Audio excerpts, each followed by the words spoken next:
Sejam muito bem-vindas, sejam muito bem-vindos a mais um episódio aqui do Sellers Cast. Hoje, para quem já está nos acompanhando aqui, já vem nessa levada assim, de alto nível, muita gente boa que já passou por aqui e ainda vai passar, e hoje não está sendo diferente. E hoje, inclusive, a gente já tem uns mimos aqui para quem a gente já tem um spoiler aqui de quem tá solta goiabada, pega a goiabada, deixa daí. Para quem tá chegando aqui, é o primeiro episódio que tá escutando, né, e tá vendo aí no YouTube. Eu me chamo César Duro, né? Sou CEO e fundador da Sellers, né? A Sellers é uma plataforma aí de automação de táticas de vendas. Hoje a gente conta com mais de 12 mil combinações de campanhas, né? E para quem quiser conhecer um pouco mais da Sellers, acessa o nosso site aí www.sellers.com.br ou clica aqui embaixo e já agenda uma demonstração com o nosso time de vendas, que vai ter um grande prazer aí em poder te mostrar como a gente pode te ajudar. Hoje, além do nosso convidado, eu tô com o meu amigo e sócio aqui, Gui, né? Fala um pouquinho aí, Gui. E aí, galera, tudo bem? É o segundo, eu acho, o terceiro, né, que eu participo. É, por aí. É uma satisfação estar com vocês aqui, que bom que coincidiu as datas, né? E eu sou sócio do César, nesse projeto bacana aí da Sellers. Atualmente, o meu foco ali é principalmente na parte de atendimento aos clientes, né? Então, a gente tem o time de sucesso do cliente e é a galera que está comigo lá no dia a dia.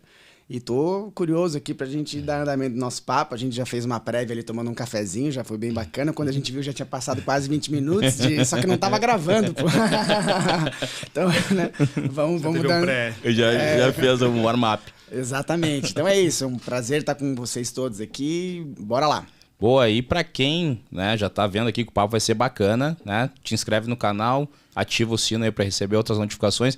E se o assunto for de interesse de algum conhecido teu, compartilha aí, que com certeza a gente vai estar ajudando mais e mais pessoas. E não deixa de botar o comentário, enfim, né, sugestões, que a gente também gosta aqui de escutar a opinião de vocês. Beleza? Mas nós estamos aqui hoje com o nosso grande Luiz Fernando Ange. Como é que a gente... É Luiz Fernando? É Luiz? É Ange? Como é que é? Cara, tem bastante opções, né? Tem Luiz, tem Luiz Fernando, tem Luigi. Me chama de Luigi. Luigi? Luigi, normalmente. Normalmente, então é Luigi. Então não fechou. O Luigi, que ele é head de trade aí da Arcor, mas é o cara que tem uma caminhada muito legal, né? Tem uma caminhada de vários setores, com vários canais de vendas. Enfim, né? A gente está aqui vendo visões sobre trade marketing. Tenho certeza que a gente vai ter um bate-papo muito legal e vai perceber um trade marketing de uma maneira diferente. Luigi, obrigado por ter topado, por ter vindo aqui conversar com a gente, e te apresenta aí para quem está nos acompanhando. Imagina, é um prazer estar aqui. Falar de trade é sempre gostoso, né? Para quem trabalha com trade. Falar, né? O cafezinho já foi aí meia hora de conversa, né? Eu sou Luiz Fernando Ange, Luigi. Eu atuo no trade há mais de 10 anos. Legal. Então, eu comecei no trade, falo do começo, né? Então, comecei com execução, com merchandising, lá na ponta, entendendo a ponta. Eu lembro que quando eu era estagiário ainda na indústria, eu comecei a perceber que a gente tinha muito...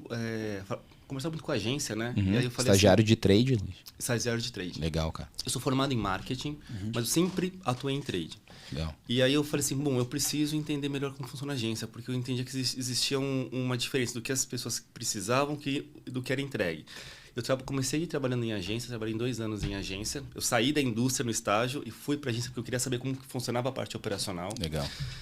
Já pensando em voltar para a indústria, né? Depois de 2 anos eu voltei para a indústria e comecei, então, com cosméticos, com limpeza, depois com a parte de educação. Então, depois fui para Faber-Castell, né? Com a parte de lápis, de cor e tudo mais. Uhum. Trabalhei também com parte de consultoria de trade. Legal. Então, que é legal porque aí você atende vários segmentos diferentes, né? E hoje estou no canal alimentar. Legal, cara, legal. E tem uma... Primeiro, né? Primeiro ponto que já me chama a atenção é que, assim, eu venho de uma geração anterior à tua, aonde a gente, um belo dia, era informado que estava fazendo trade, né? Tipo assim, cara, tu é vendas, tu é não sei o que, tu é inteligência de vendas. Não, agora a gente chama de trade. Ah, tá, entendi. Né? Enfim, o mercado ele foi acelerando a ponto de a gente já ter uma geração de executivos que nasceu, trilhou uma carreira de trade de ponta a ponta, né? Então, começou com um estagiário de trade, tendo todas essas visões, e hoje é um executivo de trade numa grande empresa multinacional, né? Então, ter tido essa trilha e ter todas essas visões, com certeza te trouxe uma capacidade holística bem interessante, né, cara? Sim. Quando eu me formei em marketing, né, em 2009 eu me formei, eu era a primeira turma de marketing da minha universidade. Então, o marketing estava começando. E o trade vinha depois de marketing, né? Sim, então sim. é isso, eu começava a fazer execução, parte de merchandising, e aí depois começaram a chamar de trade, né? E aí o trade, ele abraçava tudo, né? Então tinha a parte de execução, a parte de categoria, a parte de canal, e depois as coisas foram começando a ficando mais especializadas. Então, quando, por exemplo, na JBS eu trabalhava muito na parte de execução. Depois, quando eu fui para a Faber-Castell, eu trabalhava muito na parte de canal. E na Arcor, parte de categoria. Então, eu fui entendendo como é que funciona o trade nessas 3 dimensões. E quando você fala em trade, as pessoas colocam tudo na mesma caixa. Claro. Mas são coisas completamente diferentes, Total. né? A categoria está preocupada com o shopper. É o cara que tem que ser especializado no shopper. O que o shopper quer? O que ele precisa? Como que eu impacto ele no ponto de venda? Canal está preocupado com as negociações, né? Com JBP, com o meu plano de negócio. Como é que eu vou fazer com que o meu varejista entenda que o meu negócio é legal, né? Faz sentido para ele. E tem a execução. Que a execução tem que pegar tudo que está acontecendo aí, tudo que marketing, trade canal, trade categoria desenvolveram e garantir que isso chegue no ponto de venda. Perfeito. Então, o trade ele vai cada vez ficando mais ramificado, né? Perfeito, cara.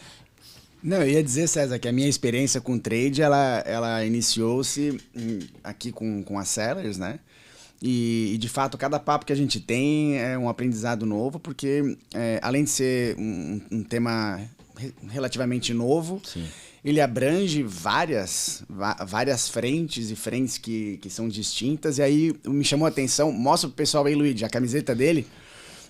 Trouxe alguns pilares e que né, se a gente for ver em negrito ali tem trade. Forma trade. E assim, não à toa, né, escolheram trampo, estratégia, responsa, engajados e descolados. Muito legal. E eu queria tratar um pouco da escolha, né? Até porque a gente se identifica muito com todos os pilares, mas o descolado, por exemplo, que é algo que a gente, na hora de desenhar a marca da empresa e os valores, foi uma das coisas que a gente entendeu que, esse mercado que é super, a pressão, né, uma labuta diária ali, tem que existir uma maneira tranquila, descontraída das coisas acontecerem, mas ao mesmo tempo tem que ter estratégia pra gente saber o que a gente tá fazendo. A execução por si só, sem estratégia, muitas vezes pode não trazer resultado. E eu fiquei curioso, queria que tu explicasse um pouquinho por que foram essas as palavras as escolhidas e não outras. Assim, acho que eu daria um podcast cada uma dessas Com certeza. Mas o descolado, eu acho que é uma das principais. Porque hoje, quando a gente fala em trade, e quando a gente fala em todo o trabalho comercial que a gente faz, marketing, trade, comercial, execução, a gente lembra, tudo muito tradicional.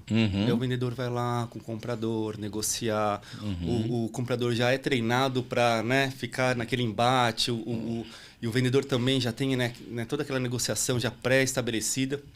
E o descolado, assim, a gente não precisa ter todo esse ritual.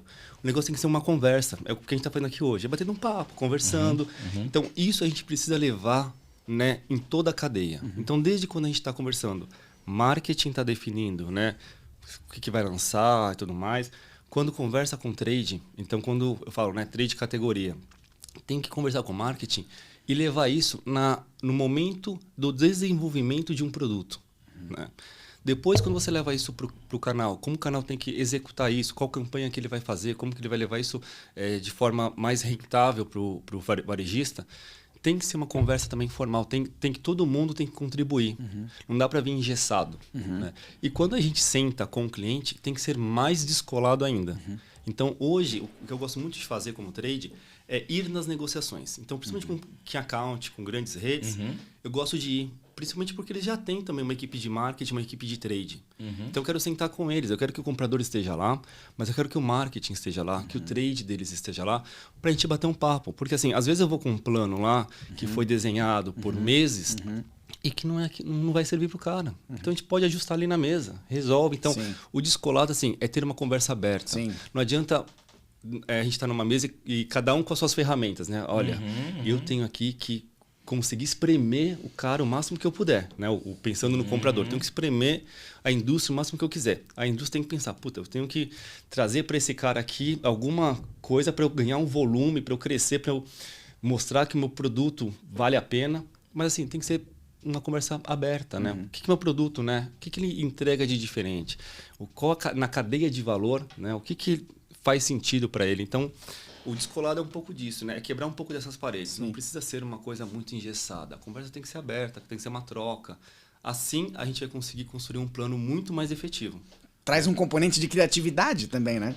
Exatamente. Porque a gente bate muito na tecla de que o processo de vendas ele precisa ter um componente forte de método, de ciência, para que a gente efetivamente consiga entender os nossos passos, planejar os próximos, mas eu entendo que é uma interação, é um relacionamento, vai ter sempre pessoas em todas as etapas, em todos os processos, e se a gente consegue colocar com a informalidade ou com estar descolado ali no momento daquela troca, a gente traz esse componente de criatividade que pode abrir muito mais a nossa mente para poder fazer os ajustes necessários, né, revisitar os planejamentos e dali para frente ver o que juntos a gente consegue fazer de uma maneira mais assertiva, né? Exatamente. Eu tinha um líder que ele falava assim, quem tem informação tem o poder.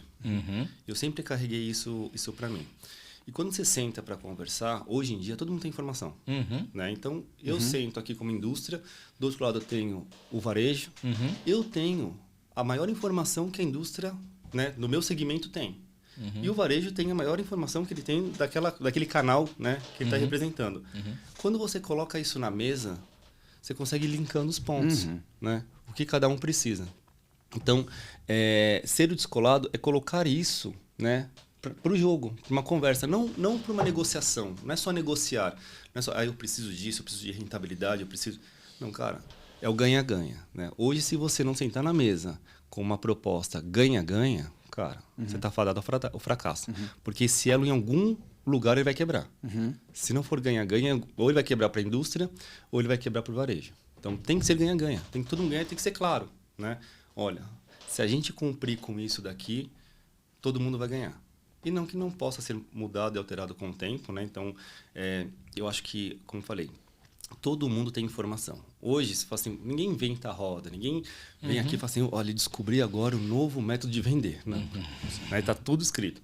A diferença é como que você linka esses elos e como que você faz a execução disso. Exato. Então, se você fizer um acompanhamento e fazendo ajuste de rota, né, você vai ter muito mais chance do negócio acontecer de uma forma mais rentável, né, para todos. Cara, tu sabe que assim, a gente... você está falando é perfeito, assim, e faz todo sentido, porque eu dou aula na SPM também, a gente fala bastante sobre alguns termos, mas na academia se fala sobre a mudança do modelo transacional para o modelo relacional, né? Fala-se muito assim que a gente viveu uma época do ano zero, né? Quando começou vendas até agora há pouco, aonde era essa visão, cara, é estratégia de curto prazo, um perde, outro ganha, um espreme, né? A gente já tem essa cultura, né, do tipo, joga um pouco mais acima porque vai vir mais abaixo e tal, então tem já essa coisa colocada, mas a gente vive um momento de transformação onde os valores eles mudaram em função de várias dinâmicas, como as informações, indo para o modelo relacional. O que é o modelo relacional, né? Às vezes parece até meio romântico, mas não é. O modelo relacional é um modelo baseado em colaboração, em construção de objetivos em conjunto e aonde a gente usa os atributos com maior inteligência. Em vez de a gente estar só batendo em preço, prazo, desconto, tal, a gente começa a buscar diferenciação via experiência, via... o que tu falou, né, cara? O que tu espera? Vamos abrir o jogo. O que tu espera aí? Quais são os teus objetivos? Os meus são esses. Cara, como é que a gente combina esse negócio? Exatamente. Eu sempre... coloca assim, é tão simples, né? A gente às vezes dificulta, traz normas, vai procurar lá fora um estudo que foi feito, mas até às vezes dentro de casa, né? Eu tenho 2 sobrinhos e aí eu sempre trabalhei com eles de uma forma muito justa, muito clara e transparente, que eu acho que é o que esse modelo pede, transparência, né? E aí eu sempre falei para eles o seguinte, olha, vocês querem ganhar presente de Natal. Então o presente de Natal de vocês vai ser de acordo com a nota e o desempenho que vocês tiveram no ano, né? Teve nota boa, se comportou direitinho, você vai ter um presente X. conforme você não alcançou, né, esses objetivos, vai caindo o seu presente. O cara criou um programa de excelência pro sobrinho. Não, e ele é assim, ó. Começa já do máximo, então o cara já vai desde o primeiro dia, ó. Você já mostra o seu potencial. Você quer, ó, vou te dar isso daqui, ó, se você fizer tudo completo. É um urso de pelúcia gigantesco que pode virar sei lá, um broche. Não, mas funcionava super bem, porque aí, no final do ano, assim, eu levava ele pra loja de brinquedo. Então, você podia escolher seu brinquedo de acordo com, cara, olha, você pecou aqui, ó, você tirou uma nota baixa aqui, ou você não se comportou bem aqui, então seu presente vai ter que ser nessa faixa. E aí eles iam pra loja e negociavam comigo, né? Assim, tio, eu gostei desse, então, mas esse não tá na sua faixa. Ano que vem, você cumpre com o que a gente combinou e aí você vai ganhar. Então, criava para ele uma expectativa de melhorar. E é isso um pouco que a gente faz com nossos clientes, né? Cara, você pode ganhar isso, isso ou isso. Depende de como é que a gente vai conseguir trabalhar. Então, é simples, né? A negociação. Tem que ser simples, tem que ser transparente. Eu preciso disso, você precisa disso, né? Vamos chegar junto nisso de uma forma simples. Ô Luigi, você me fez lembrar do meu pai, ele é empresário, né? Sempre foi. E uma das coisas que ele me ensinou é que numa negociação, se tu já parte de uma previsão de que é ganha-ganha, você senta na mesa ali e ganha-ganha, né? Mas se são necessários alguns ajustes, né? E esse é o processo de negociação, alguma coisa precisa mudar, alguma coisa precisa acontecer. Porque se você senta pra negociar e de repente do nada você consegue dar 10% de desconto, opa, como assim? Exato. Né? Então tem que existir uma contrapartida. Então acho que esse é o processo, como tu tá bem relatando aí, em todas as esferas, desde o relacionamento com o sobrinho a grandes negociações, né? Isso eu aprendi, ficou marcado. E eu, de fato, sempre que eu me envolvo comercialmente em atividades assim, de negociação, eu sempre tento sentar com aquilo que eu entendo que é o melhor. É óbvio que existe toda uma cultura de que, né, principalmente com o comprador, que você tem que dar um ajustinho, alguma coisa, mas para mim ficou a lição de que, ok, se for e se der para fazer, vai ter que existir algum tipo de contrapartida, né? Que pode ser condição de pagamento, ou alguma mudança de escopo e assim por diante. Então... E tudo tem que ter um porquê, né? Exato, tem que ter um porquê. A gente tá fazendo agora a negociação de panetone, então a gente começa a negociar com varejo a partir de agora, né? E é justamente isso, assim, você tem que colocar tudo que você tem para oferecer, né? E se o cara pede alguma coisa fora do que tá ali, se você não atende, você tem que explicar por que não atende. E o cara, é engraçado porque assim, o cara entende. Se você fala assim, cara, se eu fizer isso, olha aqui, ó. A minha margem vai ser essa, não vale a pena fazer esse negócio. E ele entende, assim, realmente, cara, não vale a pena para você. Ou se eu for dar o ok para ele, eu também mostro por quê. Falo assim, cara, eu vou fazer isso, mas assim, eu vou comprometer isso, mas eu tô pensando aqui, ó, pra gente chegar aqui. Então, quando você mostra claramente o que você quer e se você vai aí sair um pouco fora daquele contexto, mas com um objetivo, fica claro para todo mundo. Então, ser transparente é muito interessante e tem que ser, senão você não consegue criar essa relação. E aí é isso. Nesse formato de relação, você tem que ter a confiança, você tem que ter a clareza, porque em algum momento você vai ter também que propor para o cara algum projeto que não é também tão ganha-ganha, mas ele vai entender o porquê você está fazendo aquilo. Então, em algum momento, você pode levar para ele um projeto que talvez não seja tão ganha-ganha inicialmente, mas você vai construir para que ele fique lá na frente. Assim como, de repente, ele vai vir para você uma proposta para você que não seja tão ganha-ganha para você, mas ele também vai falar assim, olha, lá na frente nós dois vamos ganhar. Então, essa confiança também, né, gera o relacionamento para você conseguir falar, cara, vou fazer isso daqui para você, vamos fazer isso junto para a gente colher lá na frente. Que é o famoso ter um plano de curto, médio e longo prazo. Não adianta pensar só no curto, ou só no médio, ou só no longo prazo. A gente tem que pensar, né, nessas 3 fases. E aí, para cada fase, você tem que ter um plano diferente. Então, para pensar no longo, se você não confiar no cara e o cara não confiar em você, cara, esquece. Você não consegue. Cara, e agora tu falou sobre objetivos, né? Eu acho que a gente chega num ponto que a gente foi moldado a só trabalhar com objetivo de curto prazo durante muito tempo, né? E o ideal é sempre um equilíbrio, né? É buscar... tem que olhar só para o longo prazo? Não. A gente precisa pagar a conta esse mês, então tem que olhar para o curto prazo também. Só que é um equilíbrio. A gente até faz uma analogia nos conteúdos que a gente tem, que tem três tipos de objetivo, né? O objetivo sementes, né? Que é o objetivo broto de feijão, um de tempero da horta e outro de árvore frutífera, né? Que é o seguinte, cara, o broto de feijão é o curto prazo, que é o quê? Aquele que tu coloca lá o brotinho ali, coloca o algodãozinho, em 2, 3 dias tu já vê alguma coisinha ali. Só que aquilo não se sustenta, né? Aquilo ali não vai virar nada, né? Tu só vê uma coisa, aconteceu alguma coisa aqui, mas, cara, mês que vem não tem mais nada. Não é tempero da horta, vai lá, coloca um negocinho ali, um manjericãozinho surge, daqui a uns 2, 3 meses tá surgindo e tu vai ter alguma coisinha. Vai mudar a tua vida? Não vai, mas, cara, já tem alguma coisinha ali já estabelecida. Agora, para que tu possa sentar um belo dia no teu quintal, embaixo da sombra de uma árvore e poder pegar uma fruta ali e tal, ter uma experiência com teu filho, etc., tu tem que plantar hoje. Então, assim, esse equilíbrio que tu tá trazendo, às vezes é isso, cara. Nesse mês, a gente não vai ver muito resultado. Não vai ser tão legal assim. Mas, assim, a gente vai vir para cá. Né? Vai ser no médio, vai ser no longo e tal, mas a gente começa a equilibrar um pouco mais esses cenários e talvez aí esteja um pouco da complexidade desse mundo que a gente vive hoje que o trade busca resolver, né? Eu também junto muito quando a gente fala de curto, médio e longo prazo, quando a gente investe dinheiro. Né? Então, quando você investe dinheiro, você tem os seus investimentos a curto, a médio e a longo prazo. O que é o curto prazo? Você coloca um dinheiro numa renda fixa, né?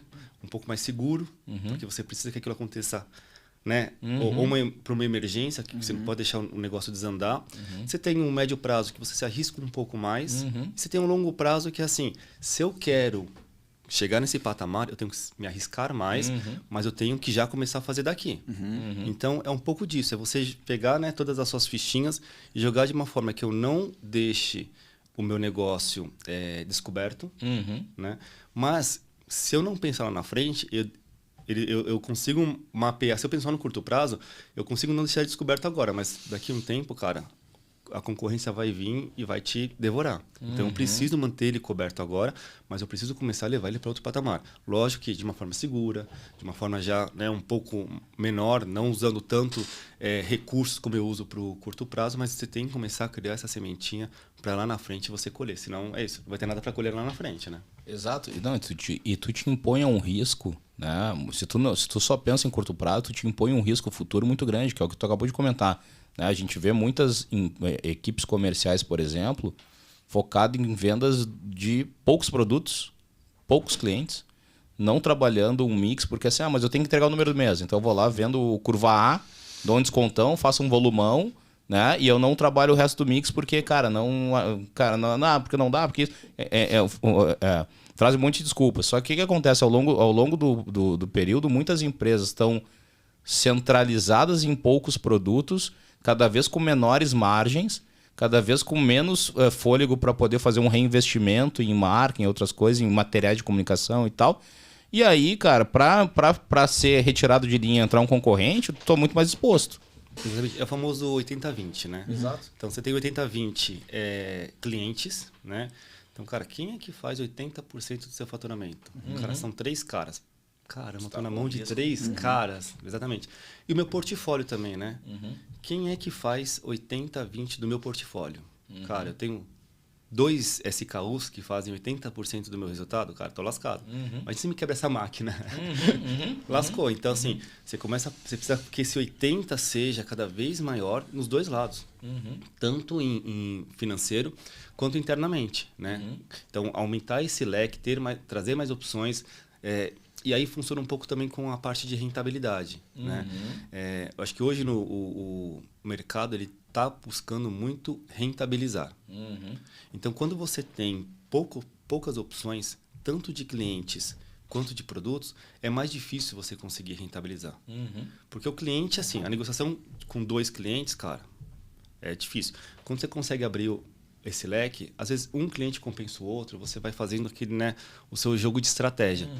E com o produto a mesma coisa. Então, eu abro o meu leque de produto e eu consigo fazer com que em algum momento um produto vá compensando o outro. A gente sabe que hoje em dia as coisas mudam muito por conta de insumo. Então, tem um mês que o insumo de um produto aumentou muito. Puta, minha margem dele foi lá para baixo.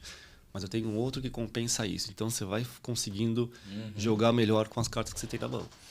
Deixa eu dar uma pivotada aqui, porque enquanto a gente conversa, eu fico vidrado ali nas palavrinhas, porque uma Uma delas que é engajamento, quando a gente fala dessa temática ampla, onde eu vou colocar comercial e marketing mais ou menos dentro da mesma linha de conhecimento, que se desdobra em tantas outras coisas, e principalmente se a gente está falando agora das novas gerações, a galera mais nova que está entrando aí, a cultura organizacional, os valores, propósito, é algo muito forte.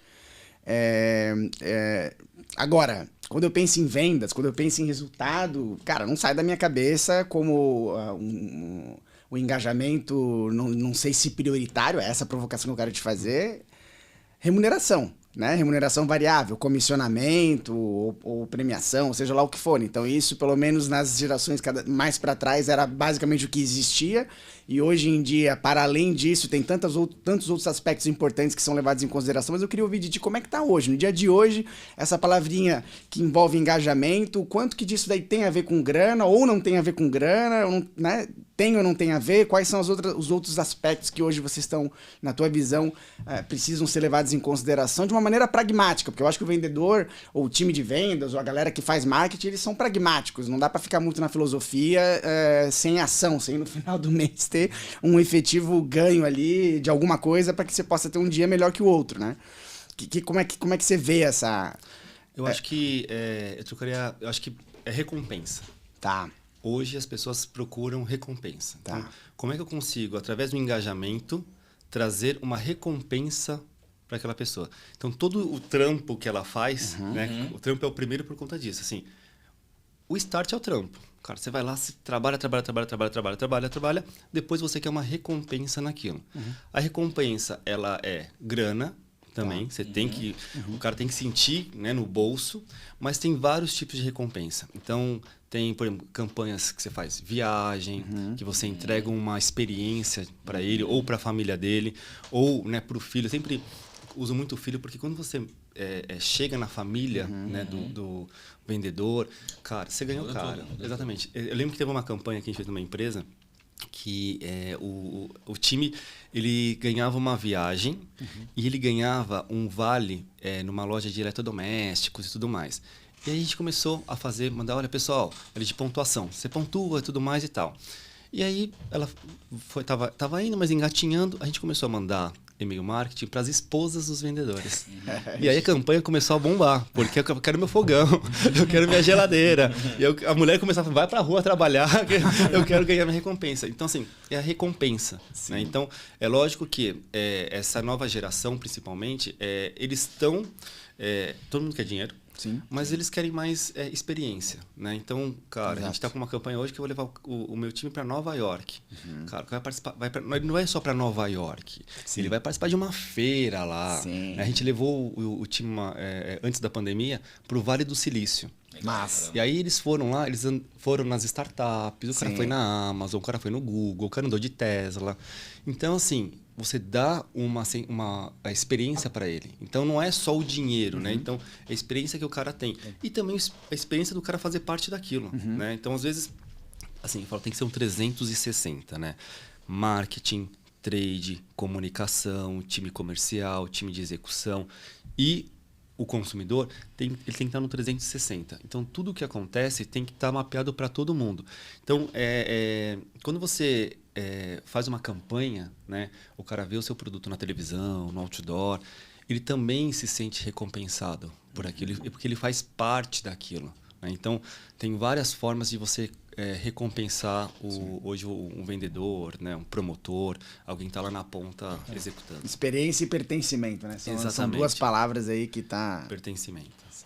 E quando a gente fala de trade, né, cara, e de vendas também, enfim, tem uma palavra por trás que tem a ver com isso que a gente está falando, que é estímulo, né?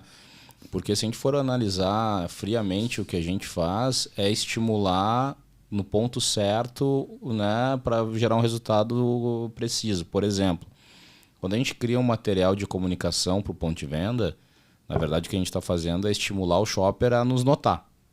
Né? A gente está gerando um estímulo. Opa, o que é aquilo ali? Deixa eu entender. Né? Então, assim, quando a gente cria uma ativação no ponto de venda, eu estou criando um estímulo visual para ele que ele possa me perceber. Né?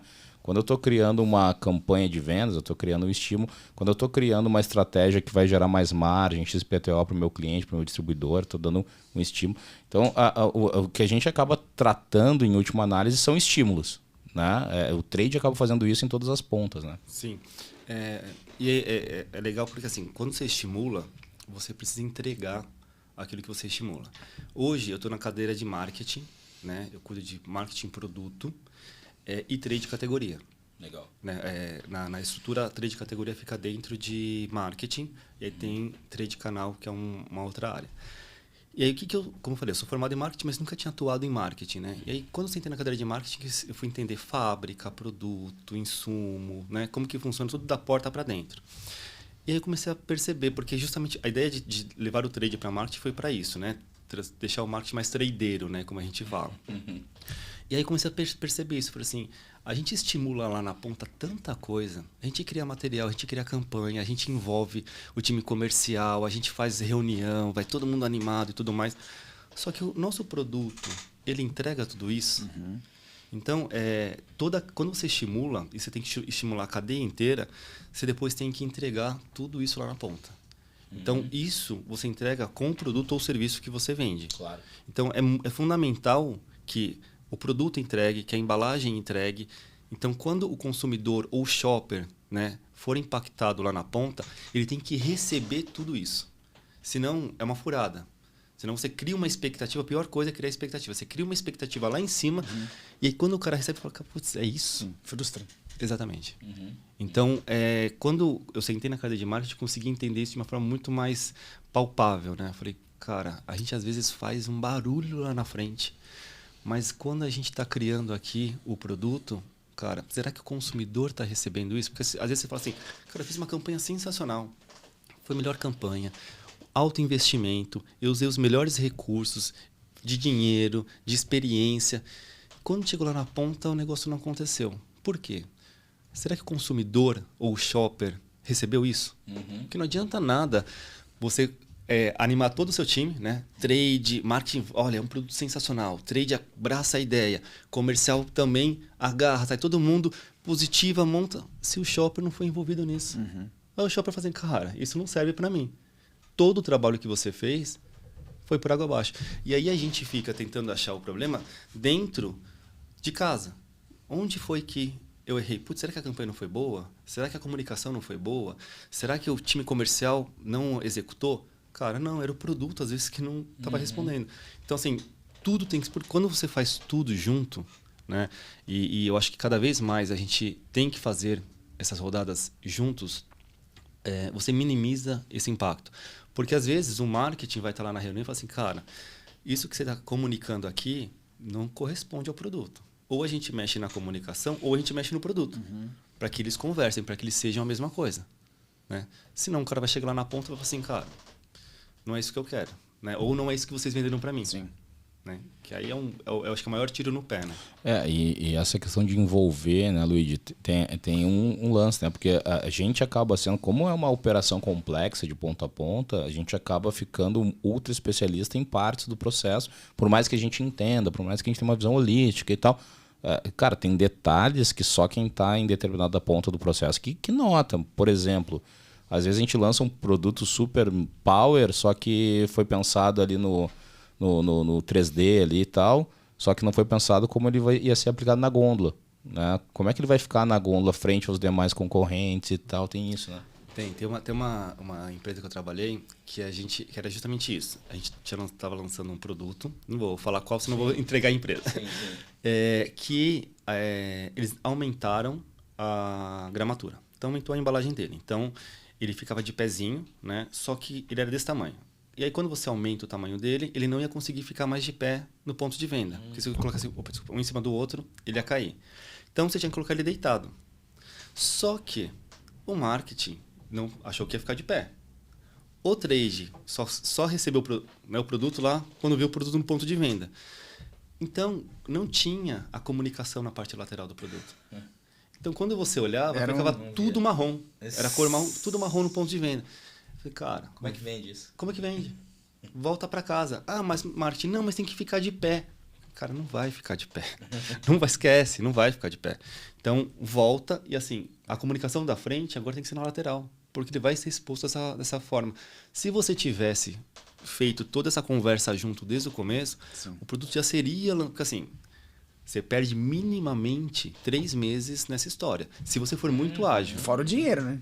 Fora o dinheiro. Caminhão de dinheiro. Porque assim, até eu descobrir isso no ponto de venda, até eu voltar, até eu ajustar a arte, comprar a matéria-prima. Normalmente o cara não vai querer jogar fora o que ele já comprou de embalagem. Então ele vai querer tirar essa embalagem. Então vai produzir pelo menos por mais uns 6 meses. Cara, você vai demorar 1 ano para consertar um negócio, aí sua venda vai cair, sua participação o seu share diminui. Então quando você tem essa conversa no começo, cara, você já vai com o negócio pronto, né? Para ele, lógico, erros sempre vão ter, né? Mas você minimiza erros que podem acontecer. Nessa cadeia gigantesca que envolve vários setores, várias áreas, ainda que exista conversa, né? Teria alguém ou alguma função que deveria ser a detentora dessa preocupação, de ter essa visão constante, mais de cima, não tão detalhada e dentro do problema, para garantir que, a gente tá tudo bem, a gente tá cercando o que tem que ser cercado, aquilo que a gente conversou lá atrás efetivamente está sendo executado. Uma pergunta para vocês, eu efetivamente não sei quem que nesse grande ciclo que envolve tantas áreas poderia ter como preocupação da hora que acorda, da hora que dorme, todas as áreas, além de engajadas, estão seguindo o que a gente pensou e alguns pilares que a gente no passado já aprendeu como importantes a serem levados em consideração estão sendo seguidos e essa visão mais estratégica, assim. Eu acho que numa empresa que tem bem estruturado marketing, trade de categoria, trade de canal, né, execução, o trade categoria seria essa pessoa. Tá. Porque o trade de categoria, ele está junto com o marketing, então ele está em toda a parte do desenvolvimento do produto, e ele está o tempo todo, ele faz o elo, né, entre marketing e o time de canal. Tá. Então, ele tem essa expertise, ele tem expertise de marketing do produto, ele tem expertise também do mercado. Quando você não tem toda essa escala, você tem aí marketing, máximo, né, marketing, trade e comercial, o marketing tem que ter esse olhar. Eles têm que ter essa visão não só de criação, mas também de efetivamente prática, né? Na gôndola vai ficar como, de que jeito e tal. Porque ele que faz o produto acontecer. Sim. Então, antes dele conceber o produto, ele tem que ter mapeado todas essas variáveis, né? E na realidade de Brasil, como que é, assim, essas subdivisões são exceções ou se a indústria é minimamente... Acho que são ainda. Cara, adicionando um ponto, assim, acho que a leitura do Luigi é perfeita, assim, trazendo um ponto de quem... Eu fiz a transição da indústria para tecnologia, que é outra indústria. Tá? Outra indústria. E, cara, na tecnologia, que é a indústria que o Gui domina desde sempre, tem uma figura que é de gerente de projeto, assim, né? Existe essa figura nessa indústria. Né? E não existe claramente essa figura nessa outra indústria. Sim, exatamente, cara. Né? Tipo...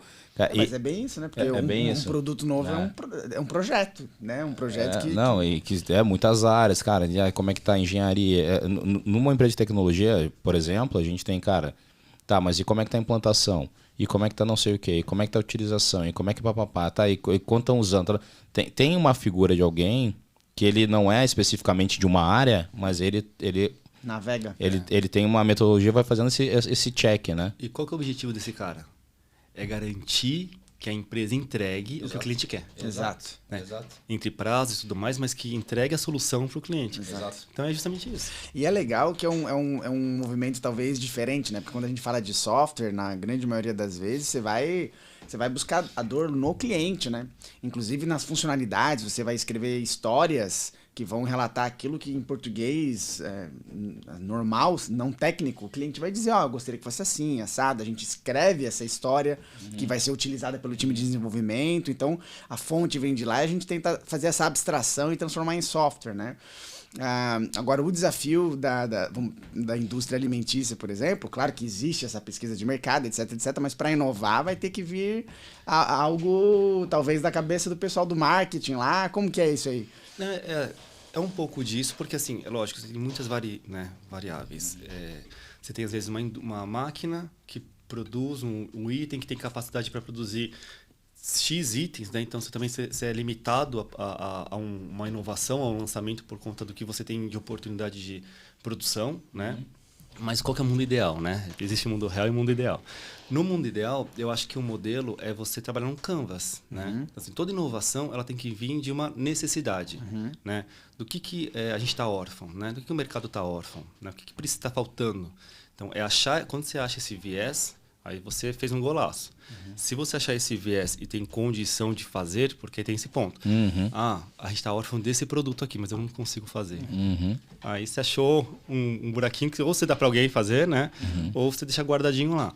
Então, acho que assim, o modelo ideal é você trabalhar com um canvas para você justamente achar qual que é a necessidade do consumidor ou uma necessidade do varejo, né? E dá para você expandir isso para vários modelos, né? Mas achando isso, você tem um modelo ideal.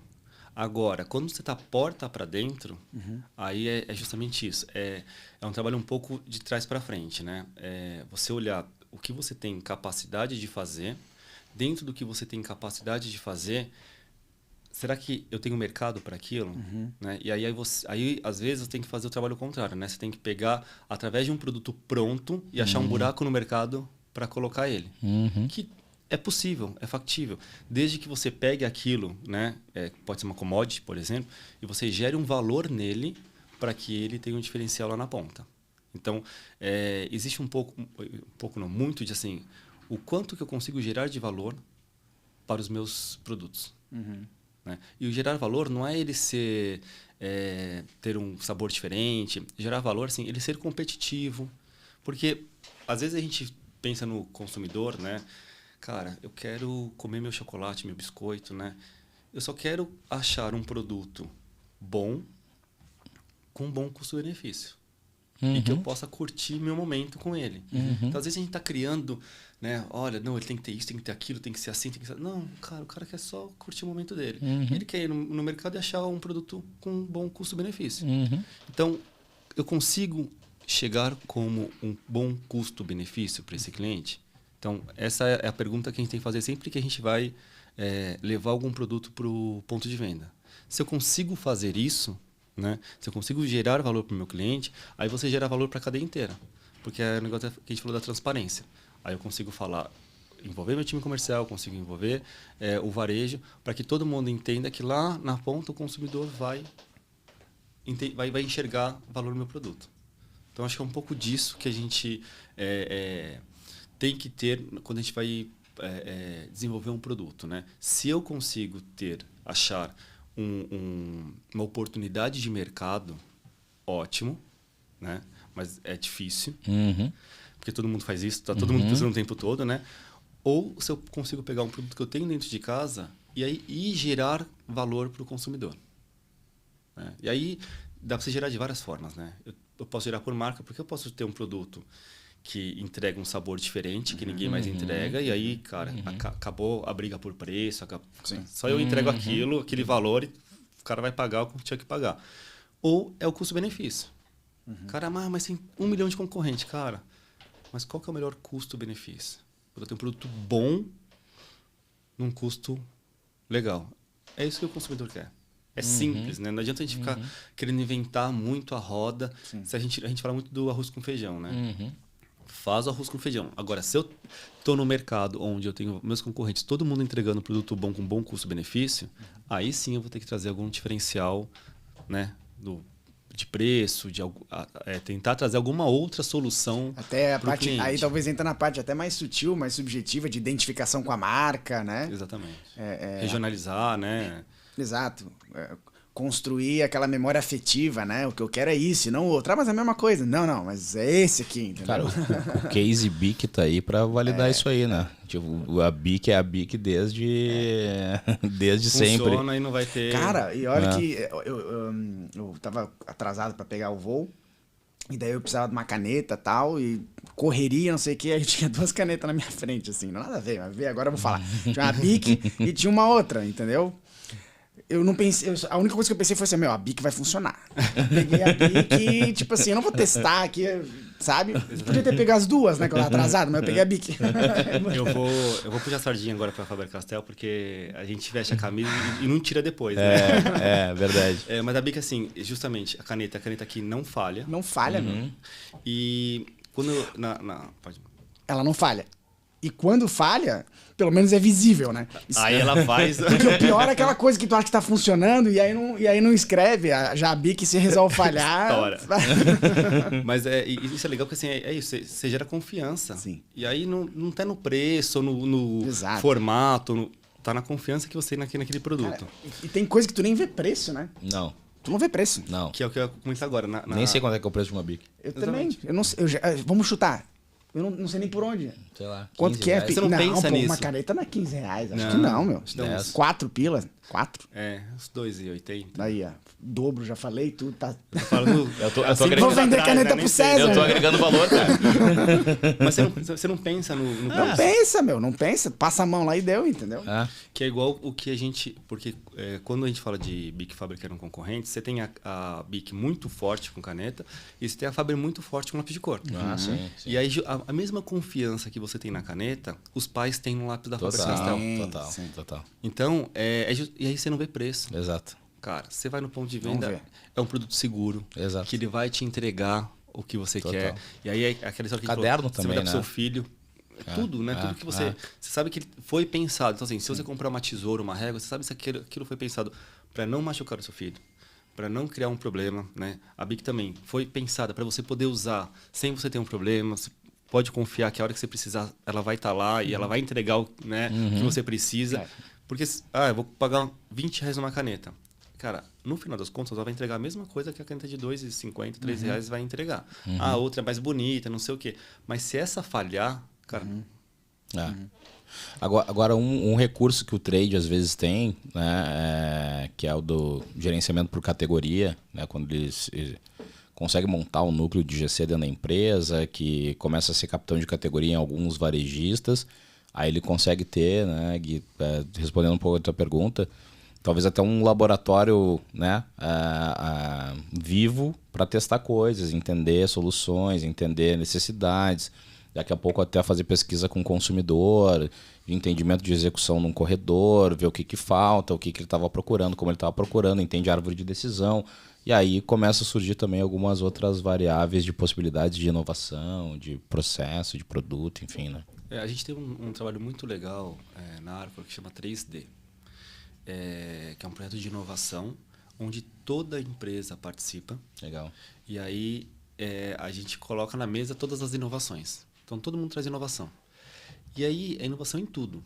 Então é inovação desde produto, e às vezes é o cara que está lá na fábrica que fala assim, olha, por que a gente não lança o sabor X, ou o sabor Y, né? Ou o cara que fala assim, olha, se a gente mudar o formato desse biscoito, né, que hoje tem tantos centímetros, se a gente colocar mais 2 ou tirar mais 1, a gente vai ganhar uma produtividade muito maior.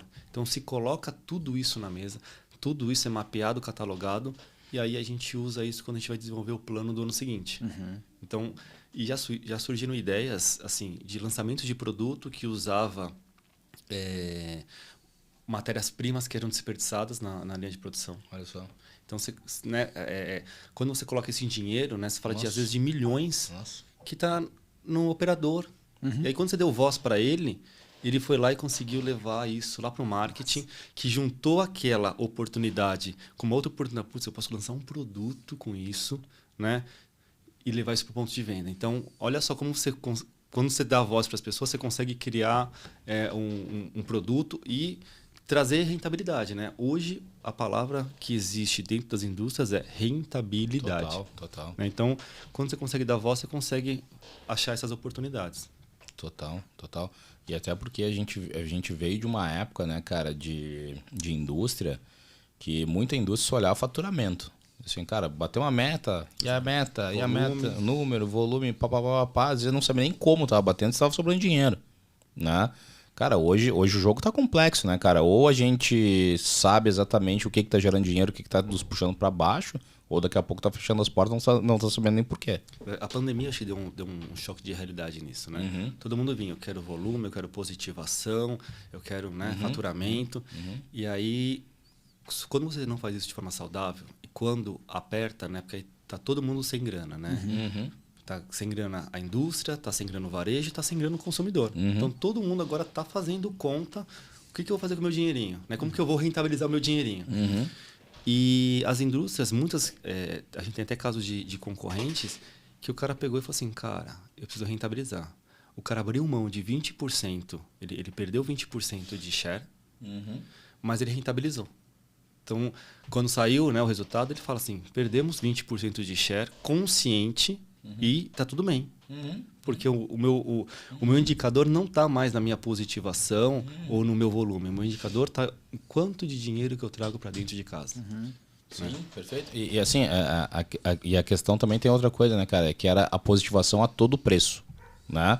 Quanto custa isso? De que jeito a gente está fazendo? Porque uma coisa é tu positivar só produto com margem baixa, às vezes alguns até negativa, para fechar o número, em vez de tu poder fazer uma composição melhor. Pô, opa, pera aí, quanto é que tá dando isso aqui? Tá, deixa eu botar um outro mix aqui, deixa eu reduzir o volume desse aqui, deixa eu botar aqui, tal, né? E aí acaba rentabilizando essa operação. E, César, todo mundo tem que hoje pensar nisso. Assim, o time de marketing, de trade, que não pensa em rentabilidade, que não pensa em ROI, que não pensa em CMG, cara, tá fadado ao fracasso. Total. Então, hoje, nosso time comercial, ele sabe qual que é a rentabilidade de cada um dos SKUs em cada um dos canais. Então, o cara sabe. E assim, quando o cara vem com uma proposta, você fala assim, cara, olha a rentabilidade disso. Você vai me apresentar isso mesmo? E aí, às vezes, ele já faz esse mix, né? Então, por exemplo, né, a gente tem 3 categorias dentro de casa. E às vezes, em um momento, uma categoria está melhor, em um momento a outra, depende de como que está o mercado de insumos, né? E aí o cara já vem com uma proposta assim, fala assim, olha, aqui está dando negativo nessa categoria, mas eu vou segurar nessa, eu vou ter um preço mais competitivo nessa para pagar a conta dessa. Então, esse daqui que tinha uma margem de 20, eu estou jogando para 25, para eu baixar essa daqui de 15 para 10, sabe? Então, o cara já vem com uma proposta mostrando para você, olha, o joguinho tá feito aqui, entendeu? Porque é justamente isso. E é transparência, como a gente falou. Cara, tem que fazer sentido, senão eu não faço. Né? Hoje em dia não tem mais isso. Ah, não, mas a gente vai entrar nessa rede. Não, mas a gente vai ganhar cobertura. Cara, não quero. Se isso não for me trazer dinheiro, a não ser que seja uma estratégia muito bem desenhada a longo prazo, né? Que eu falo, cara, eu vou perder aqui para ganhar lá. Se não tiver essa estratégia, cara, eu não quero. Mas isso também vem de uma mudança da cultura da própria empresa, né, cara? Porque, assim, tem muitas empresas que tratam margem, rentabilidade para o time de vendas e tal como um mito, né? Tipo assim, o cara... Ah, mas quanto é que é a margem do seu produto? Não sei. Aí o cara tá vendendo errado, puxando, e aí diz, não, mas a culpa é do vendedor. Não, o cara nem sabe. Como é que vai cobrar do cara? É por isso que a transparência é importante. E a transparência, assim, é confiar que você vai dar informação pro cara usar isso na ponta. Claro. Porque o cara vai ter que pegar essa informação e ele vai ter que abrir isso com o cliente dele. Ele vai chegar no varejo e vai falar, cara, eu não posso te dar esse desconto. Se eu te dou esse desconto, olha o que acontece com a minha margem. É o que você estava falando antes, né? Trazer consciência para que na mesa de negociação você consiga apontar os argumentos do porquê que dá, o porquê que não dá, quais são as alternativas. Exatamente. Considerando que o outro lado é tão inteligente quanto tu, no que ele acha que é importante para ele, e juntos vamos chegar num consenso, né? Quando a indústria esconde isso, fica aquela negociação, né, joga-joga, né? A indústria fala assim, bom, esse cara tem mais para apertar. Então, como eu não tenho informação dele, eu vou apertar. O cara não tem como se defender, porque ele não tem informação, nem ele sabe. Nem ele sabe. Então, ele fica também numa saia justa de ter que sempre voltar para dentro de casa para pedir a bênção de alguém para dar um desconto. E aí fica aquela situação, cara, você me deu 15% de desconto aqui. Na próxima, eu vou pedir 20%. Né? Vai que cola, né? Exatamente. Vai que dá. Quando você vai com a regra clara, fala, cara, eu não posso. Ou assim, se eu te der isso, ó... Mês que vem já saiba que quando eu voltar aqui a gente vai ter que fazer um ajuste, porque não está ajustado há um ano já o preço desse produto. Exatamente, é isso. Ou me compensa lá, fala assim, olha, beleza, ó, tá vendo aqui? Ó, eu vou diminuir minha margem aqui, mas aí a gente vai compensar isso lá na frente. Tá fechado? Vamos fazer um acordo. E aí o negócio flui. E o inverso é verdadeiro também, né, cara? Eu agora me lembro de uma oportunidade, quando eu estava na indústria, fui fazer uma análise de um cliente que ia visitar a fábrica e tal. E aí eu olhei a margem de contribuição dele, tava dando assim, pro perfil do canal, a nossa expectativa era 24% de margem de contribuição. O cara tava dando perto de 40%, né? E aí eu cheguei, mostrei para ele na tela, né? Assim, cara, tá aqui, ó, esse aqui é o custo, CPV, tá aqui a margem de contribuição, 40%. E aí eu falei assim, ele assim, cara, isso é bom? Eu falei, cara, eu acho isso ruim. E aí ele falou assim, puta, cara, não, e qual é o bom? Eu não sei, eu não tô acostumado a receber isso da indústria e tal. Eu falei assim, cara, o bom é 24%. E aí ele, tá, mas então não entendi. E eu falei assim, cara, é que assim, vamos pensar num raciocínio que é o seguinte, né, cara? Se a gente tá com uma gordura de 14%, cara, a gente aqui não paga conta com percentual, a gente paga conta com dinheiro. Então quer dizer que daqui a pouco a gente tá perdendo de fazer alguma ação para alavancar, era um distribuidor para alavancar. Vamos fazer alguma coisa com a tua equipe para a gente poder alavancar, vamos transformar isso aqui em investimento para a gente poder sair desse patamar de faturamento para esse. E aí o cara, puta, cara, bora.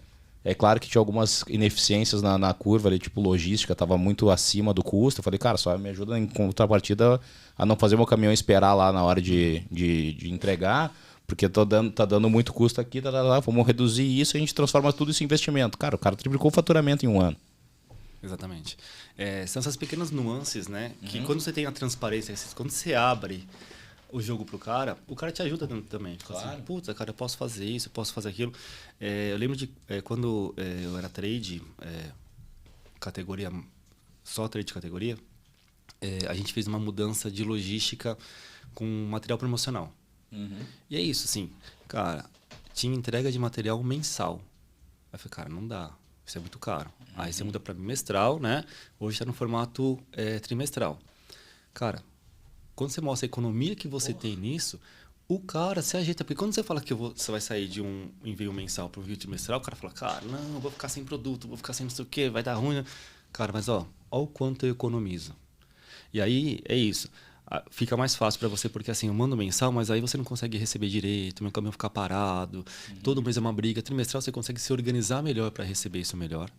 E o dinheiro que eu estou economizando, eu vou investir em mais material. Então, cara, pensa, se você fizer isso comigo, eu vou dobrar a quantidade de material que você tem. Vamos jogar junto? Cara, perfeito. O cara vai fazer, manda uma vez por mês, uma vez por ano. Você vai fazer 5 vezes mais. Então, o cara começa a jogar com você. E tem muita ineficiência no processo, né, cara? Por exemplo, agora tô falando, lembrei de uma outra situação, a gente fala assim, cara, vamos fazer o seguinte, velho, não deixa pra comprar no dia 31. Cara, vamos puxar só compra no dia 15, vamos mudar o ciclo. Não, porque, cara, olha só, olha o que tá acontecendo. O custo do frete nessa data é isso aqui, velho. Nessa data é isso aqui. Cara, a gente tá rasgando dinheiro por causa de 15 dias. Se puder, cara, vamos fazer o seguinte, eu não quero ficar com esse dinheiro pra mim. Vamos reduzir isso aqui, vamos aumentar o investimento pra fazer mais negócio? Puta, na hora. Exatamente. Muda a janela. É o faseamento, né? Hoje em dia, acho que 100% das empresas trabalham com faseamento. Que é isso, cara? Se você me comprar até o dia 15, você ganha tantos por cento de desconto. Cara. Mas mesmo assim, o cara ainda tem uma cultura de deixar pro último, porque ele, né, aquela coisa, porque eu vou barganhar e tal, né? E normalmente assim, a gente tem um papel também de, principalmente quando a gente está falando do pequeno, de ajudar o cara a se organizar. Porque o cara não tem uma estrutura, né? Você pega um key account, você pega uma venda direta grande, o cara tem uma estrutura, tem pessoas pensando em cada coisa. O cara pensando na logística, o cara pensando no financeiro. Agora, quando você pega um cara pequeno, normalmente é um cara para fazer tudo. Então, o cara... mas eu só tenho dinheiro no final do mês, porque aí é quando vende, não sei o que, eu não consigo, né? Então, cara, vamos organizar, vamos fazer um trabalho para a gente sair disso. Hoje você compra todo dia no dia 30. Cara, vamos fazer o seguinte, vamos trazer para o dia 25, né? Vamos trazer para o dia 20, vamos começar a fazer de uma outra forma para a gente começar a criar um fluxo. Então, nosso papel também, às vezes, é ajudar esses caras. Né? Porque esses caras não têm a estrutura que grandes companhias têm. Sim. E o costume também, né? O costume de fazer algumas análises que, a grosso modo, se alguém joga na tua frente e tu não tá prestando muita atenção, que 24% é melhor que do que 40% de margem, intuitivamente é estranho. Aí se você vai explicar, não, a questão não é que, assim, ó, vamos ver a big picture, né? Essa grana aqui que tu tá usando de suposto lucro, se for reinvestida, te traz muito mais lucro, aumentando a tua operação, teu faturamento. É que existe uma cultura meio míope, cara, de achar o seguinte, não, é aquela coisa, não, cara, fica quieto, a gente tá ganhando 40. Sim, sim. Exatamente. Meu amigo, tem espaço pra gente aumentar o faturamento. Eu prefiro ganhar 20% de 1 milhão do que 40 de 100 reais, velho. Né? Tipo... E é legal porque, assim, a gente sempre tá pensando no percentual, lá em cima, né? Faturamento. Quando você traz pro ROI, quando você traz pra margem, né? Você começa a pensar justamente isso, assim, quão de massa de contribuição eu trago. E aí você começa a fazer a conta, bom, esse desconto, ou eu ter o 40 para faturar tanto, ou eu ter 30 para faturar Y, quanto vai me trazer lá embaixo? O que importa é a linha lá embaixo. Exato. Ah, vai me trazer mais. Cara, então a gente vai fazer isso.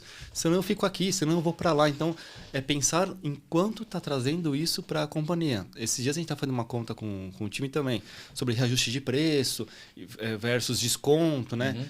E aí a gente, assim, cara, você coloca um monte de número, vai fazendo aquelas contas malucas para falar, cara, o que o cliente pediu é pior para ele. Porque ele pediu um desconto maior por conta de um aumento de preço, mas que ele vai perder no final das contas. É mais fácil ele aceitar o aumento de preço, né? E ter o desconto do que eu não aumentar o preço e tirar o desconto dele. E é legal você jogar isso pro cliente. Porque assim, você poderia muito bem falar assim, então aceita a proposta dele. Mas cara, se você fizer isso, quem vai perder vai ser você aqui na linha de baixo. Aí o cara fala, putz, é verdade. Então, quando você joga isso, você faz com que o negócio seja melhor para todo mundo. Sim. Né? Então, eu acho que isso está mudando, mas é assim, né? Ainda é muito pouco. As empresas precisam começar a pensar na última linha. Quando você pensa na última linha, aí você consegue saber melhor mexer os números lá de cima. Porque nem sempre os números lá de cima vão te trazer a rentabilidade que você precisa. Um grande exemplo, quando a gente fala de alimentos hoje, né, a gente tem por conta de tudo que está acontecendo no mercado, os insumos estão muito altos. Né?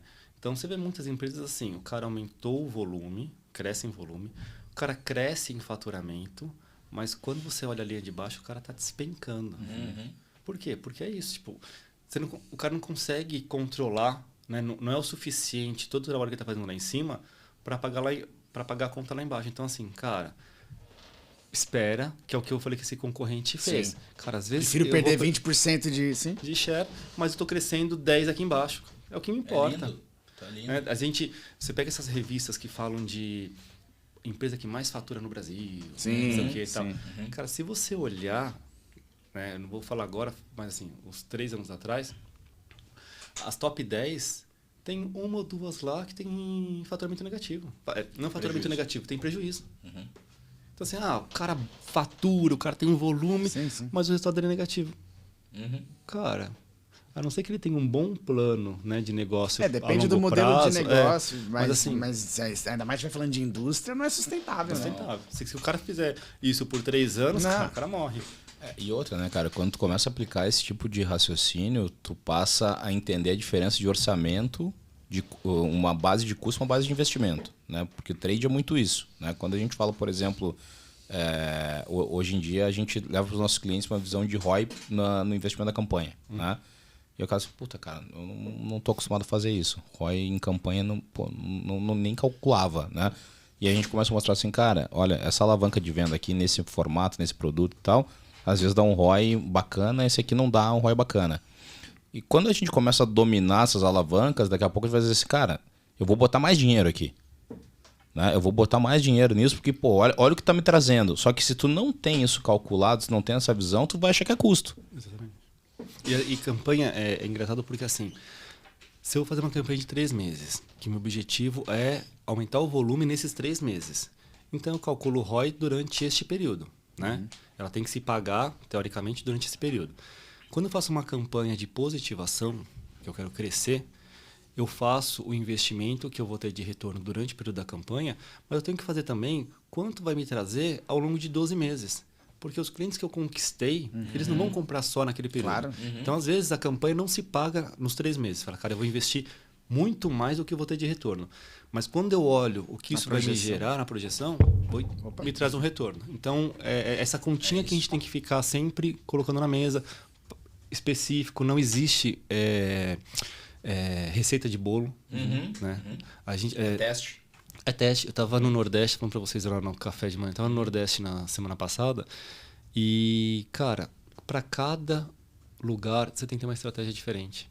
Então, o Brasil é um país muito diverso. Então, às vezes, para cada time dentro do mesmo lugar.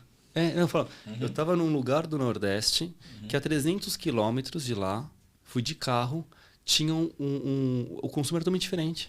O clima era diferente, o consumo era diferente. Então, assim, é lógico, né? Dificilmente a gente vai chegar nesse nível de detalhe.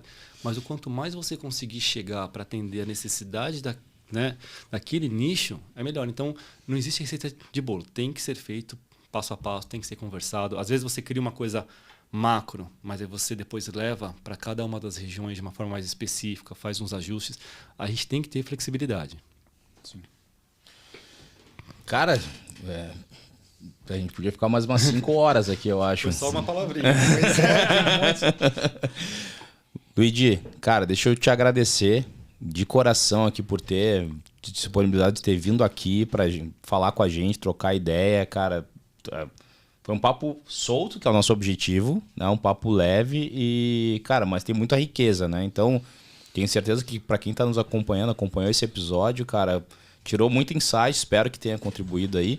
Mas queria te passar a palavra, cara, e para que tu possa falar um pouquinho mais aí pro público que nos acompanhou e até dizer como é que eles podem te encontrar por aí, bater um papo, em quais redes sociais e tudo mais. Não, primeiro foi um prazer meu falar. Quando a gente está no negócio, falar de trade é muito gostoso, né? A gente gosta de trocar experiência, é sempre um ganho, né? Quando tem a troca, a gente sempre está ganhando e levando isso para o nosso negócio. Então, enfim, é muito rico. Quem quiser me procurar é Luiz Fernando Ange, Luiz com Z, Ange, A-N-G-I. Então, no LinkedIn, eu sempre posto bastante coisas que estou fazendo na empresa onde eu trabalho. Eu vi, inclusive, a foto da semana passada lá no LinkedIn. Tem uma parceria bacana acontecendo lá.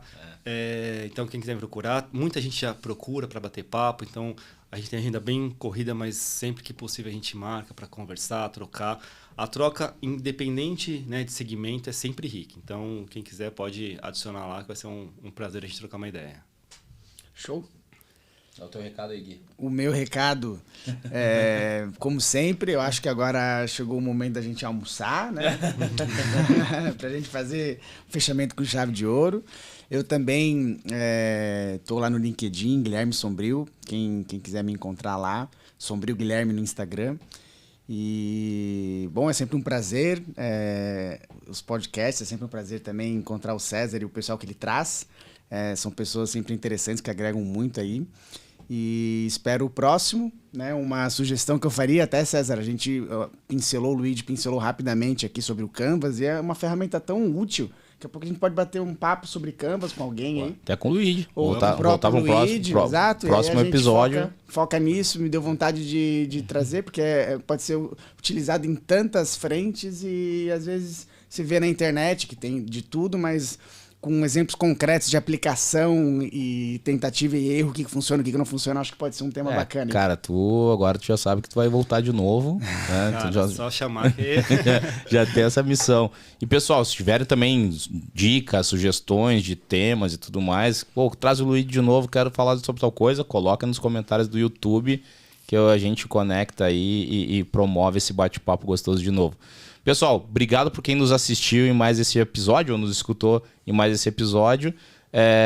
Para quem quiser saber um pouco mais da Sellers e tudo mais, de como funciona a plataforma, acessa aqui nos comentários, né, dos podcasts ou também aqui no YouTube, nosso site www.sellers.com.br. Solicita uma demonstração, entende mais do que a gente está fazendo aí, como talvez a gente possa até te ajudar na tua jornada. Beleza? Valeu, pessoal. Até o próximo episódio. Valeu! Tchau, tchau.